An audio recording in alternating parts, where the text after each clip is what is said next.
Dövlət Film Fondunda görkəmli yazıcı, kinodramaturq və ssenari müəllifi Əli Qafarovun 90 illik yubileyi münasibəti ilə xatirə gecəsi keçirilib.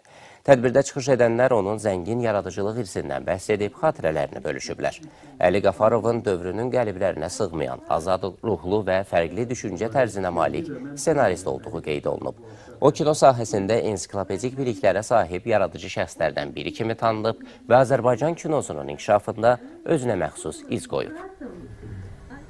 Və Aydın müəllim o yazını özündə... Televiziyada, kinostudiyada, Moskvada təhvil verirdik filmləri.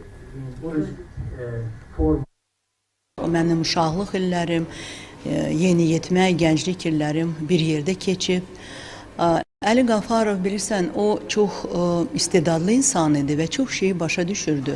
Və bir çox Sovet gerçəkliyi ilə barışmırdı. 2 illər keçib onun həyatdan keçməsindən baxmayaraq, onun deməli haqqında kitablar, esserlər, məqalələr, onun haqqında köhnə bizim korifeylərimiz yada salırlar, həmişə onu sağ olsunlar. Bugün də gəliblər ki, biz bir yerdə o xatirə gecəsi keçirdək. Əli çox istedadlı insandır.